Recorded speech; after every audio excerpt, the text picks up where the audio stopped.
Daily living skills have been described as the skills a child needs to acquire in order to be able to deal independently with his or her basic daily needs. These skills include feeding themselves, dressing themselves, and acquiring toilet training. Daily living skills activities include personal hygiene and grooming, dressing and undressing, meal preparation and feeding, mobility and transfer, toileting, housekeeping, laundry, home safety. It is not easy for a person to accept that he or she is totally dependent on someone for handling their basic daily needs. Some inward cringing is bound to happen here, no matter how sensitively the needs are administered to.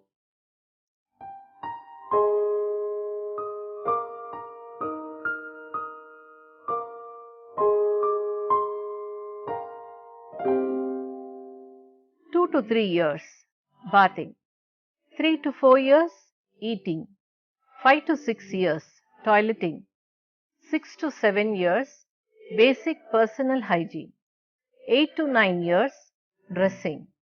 10 to 13 years, ironing their clothes. 14 to 18 years, maintaining their personal things. 18 and above, living an independent life. Activities of daily living skills are routine activities that people with disabilities tend to look for assistance, which are mainly classified into six, namely eating, bathing, dressing, toileting, walking, and continence. Activities of daily living are terms used in health care to refer to the people's daily self care activities. It is also referred as the things we normally do, such as feeding ourselves, bathing, dressing, grooming, cooking, homemaking, and leisure activities. Each person's daily living skills are unique. Adaptive equipment can be used to enhance and increase independence of performing activities of the daily living skills. Now, let us discuss about the need for daily living skills. Performing daily living skills is crucial and a challenging task in the case of special students.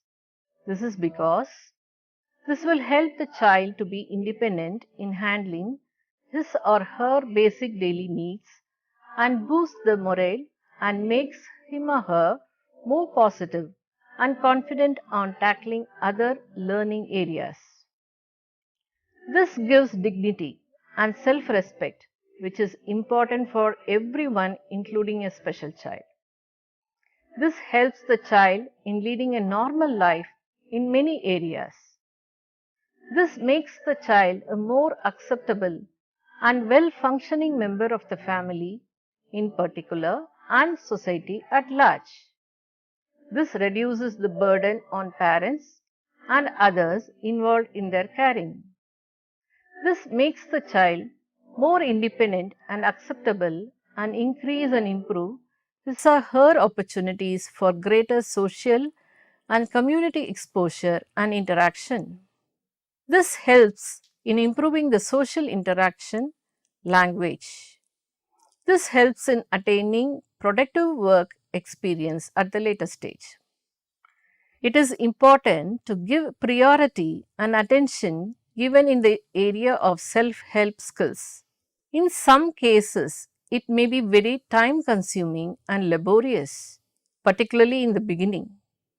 However, it is worth bearing in mind the number of long term benefits that shall occur, and it is worth putting extra effort that requires at this stage.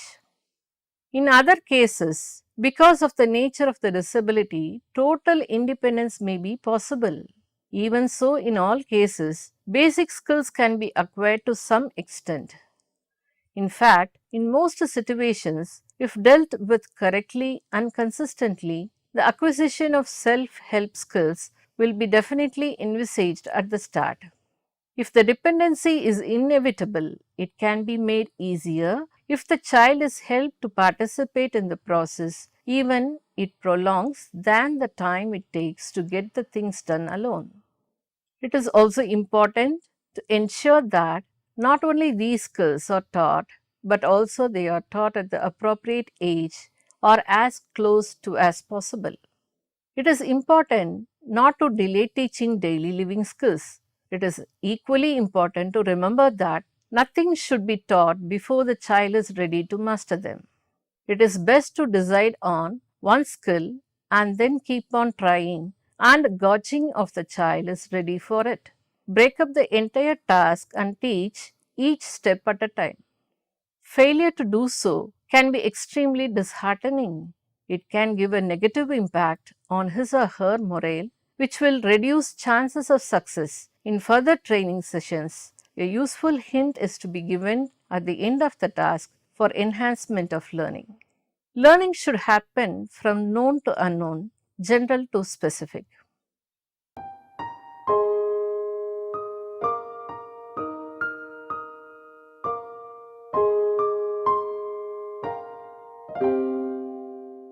The term daily living skills refers to a wide range of personal self care activities across home, school, work, and community settings. Most daily living skills, like food preparation and personal hygiene, need to be performed on a regular basis to maintain a reasonable level of health and safety. Adaptive functioning or an individual's ability to care for all self and function independently is a primary consideration when supporting individuals with autism and other disabilities. Daily living skills and activities for visually impaired students. Activities of daily living, that is ADL, comprise everything entailed in human life and relationships. These are the basic activities necessary during an ordinary day. There are hundreds of activities which a person performs from the moment he wakes up in the morning till he goes to sleep at night. Sighted persons normally learn to perform these activities by themselves by observing other persons. A large part of daily living activities are learned by observation and imitation. As visual discrimination is involved in these activities, a visually impaired person cannot learn the same on his or her own. Through his or her other senses, he or she may get an idea of what is going on, but cannot learn the exact procedure. It has been observed that loss of confidence associated with the loss of vision retards the daily living skills of such a person. At the same time, lack of opportunity and environment are also the major causes of restricted performance of such activities. Thus, the major objectives of imparting training in daily living skills should be to enable him or her to carry out his or her day to day activities with the least possible external assistance and with safety. Help him or her to be self sufficient in all functional activities. Instill confidence to enable him or her to be socially integrated. Develop healthy personal and family relationships. Learn scientific management of self and home.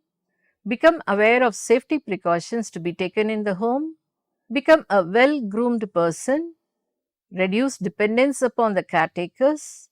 Expedite comprehensive rehabilitation, including economic independence, and develop a positive self image.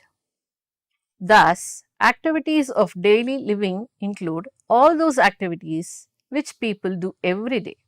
Training a visually impaired person in these activities would enable him or her to become self reliant, independent, and more confident in his or her routine activities.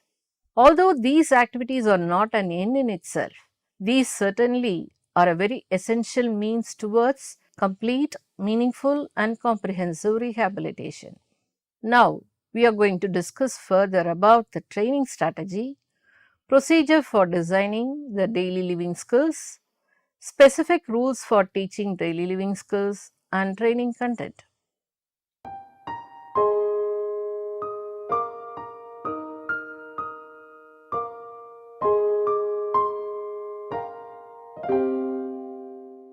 Due to the lack of visual perception as well as discrimination, it is difficult for a visually impaired person to learn daily living skills on his or her own. As most skills are of routine nature, he or she does not need to learn any special techniques for performing these skills. However, it is essential to train for the particular procedures involved in performing the activity. For example, in swimming, he or she has to follow the same steps as a sighted person but may need to be given special training in safety matters. Many times, special techniques or special equipments or adaptations may help them to perform certain activities more proficiently. These activities or adaptations make use of other senses of touch, hearing and taste for their convenience. By using a talking clock, for example, visually impaired person may know the time, day and date as conveniently as a sighted person. Procedure for designing the daily living skills. Observe daily living skills of sighted person of different age groups. Identify the difficulties faced by a visually impaired person in performing such activities and learning the skills. Develop specific procedures for each skill with suitable modifications. Consider the following aspects concerning visually impaired person while evolving the training schedule.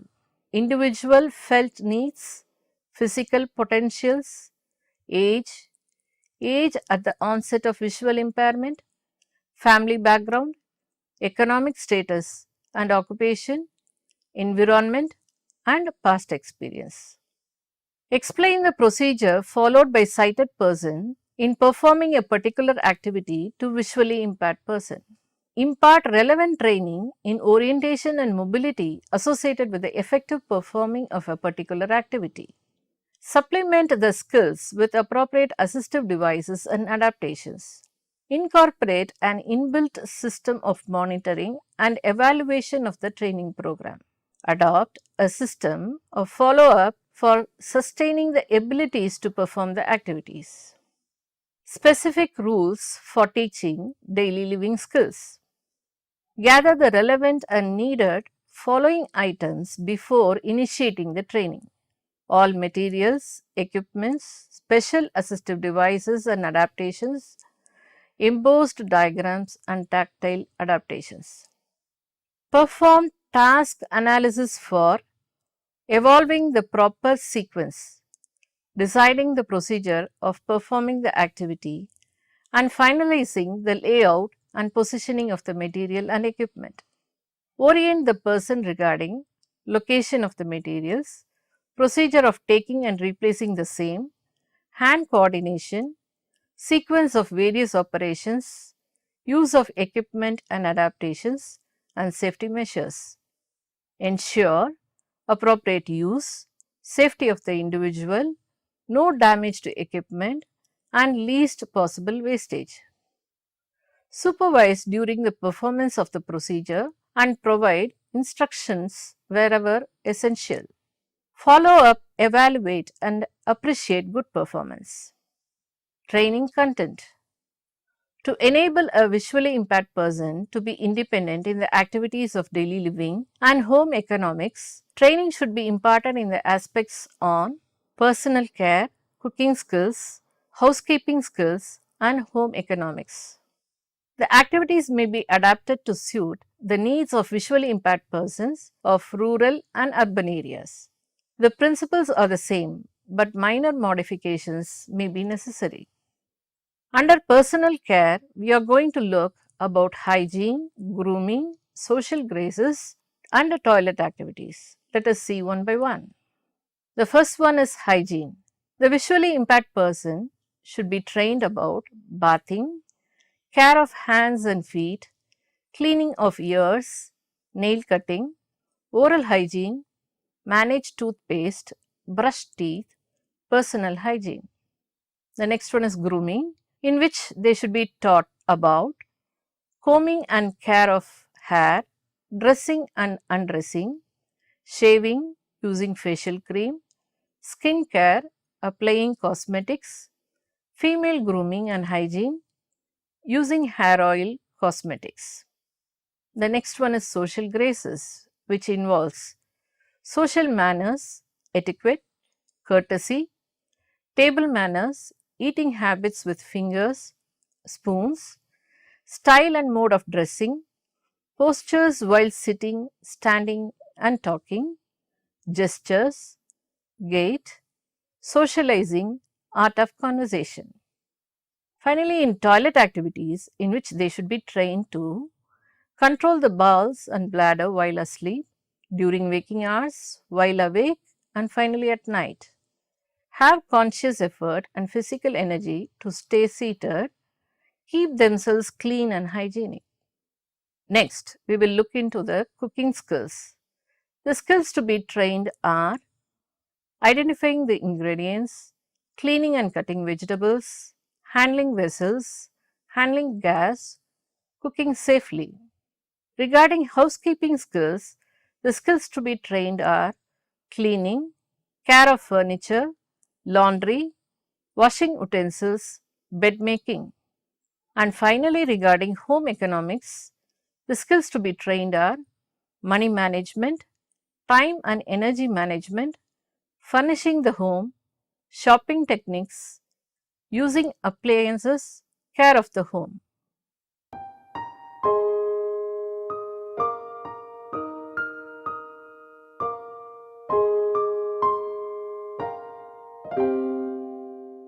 Training in life skills is one of the important interventions for people with intellectual disabilities. Life skills include self-care skills such as eating, dressing and bathing, as well as other daily living skills like shopping, banking, phone use and housekeeping. Being independent in these skills enables a person to live independently. Task analysis and chaining. Task analysis is a method of breaking up a task into small components according to its sequence. Chaining is a method where each of these steps are taught in a sequential manner and practiced. In forward chaining, the client is taught the first step and he does it independently, and the therapist does the rest of the steps. Next, the client does the first two steps and the therapist does the rest. In this manner, the client learns the task one step at a time. In backward chaining, the client is taught the last step first. The therapist does the task and the client completes it with the last step. Chaining is a good method to teach life skills and can be used with positive reinforcement strategies. Role play. Role play is a method where the client is given a chance to act out and practice real life situations. The therapist and the client practice various social situations using this technique. It helps the client gain confidence to handle the same situations in real life. Practicing in real situations. Many studies have shown that life skills training in real life situations is the most effective. This is also because people with intellectual difficulties may struggle with generalization. In this method, the client is taken to a real life situation like the shopping mall or the post office where he or she is asked to do a task. The therapist or trainer goes with the client and prompts him or her whenever required. After a couple of times, the client may be confident to do the task without support. Use of social stories. Social stories are pictorial stories that depict life situations and people. They can be used to discuss various aspects of life skills, including the right way to respond in a situation. Social stories can be used to teach social skills as well as skills related to ways to respond in an emergency situation and safe behaviors. Social stories can also be used to motivate a client to be independent. Groups. A number of studies have shown that special groups to teach life skills are effective. When clients with similar difficulties are put together in a group and taught together, they tend to motivate each other. Clients may also enjoy the social interaction and may learn better. Groups also give an opportunity to the therapist to work on social interaction skills that are required for independence in life skills. However, group therapy must be conducted by a trained therapist experienced in leading and guiding clients in groups. Break down or task analyze skills into steps. Model targeted skills, then provide practice opportunities. Use visual schedules with pictures or icons to demonstrate each step. Systematically fade prompts to promote independence. Teach occupational awareness and exploration as appropriate. Teach material in relevant context. Reinforce students for generalizing information across material or settings. Provide many opportunities for students to apply information they have learned. Explicitly teach life skills related to daily living and self-care. Plan experiences that are relevant to the student's world. Find ways to apply skills to other settings. For example, arrange field trips to various places. Minimize distractions and the possibility for overstimulation. Teach and model personal hygiene habits such as washing hands, covering mouth and nose when sneezing or coughing, and dental care. Arrange the environment so students have many opportunities to practice personal care and self-help skills. Teach and model rules and practices for bus safety, safety outside, staying with the group, and safety in the classroom. Teach students to provide personal identification information when asked. Teach and model procedures for dealing with potentially dangerous situations, including fire, severe weather, and strangers.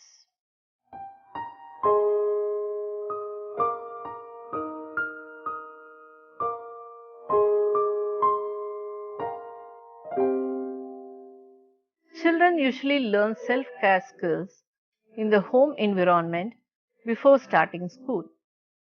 Children with intellectual disability may be delayed in learning these skills and need some support both at home and at school. Children with disabilities are more likely to need extra support in everyday activities.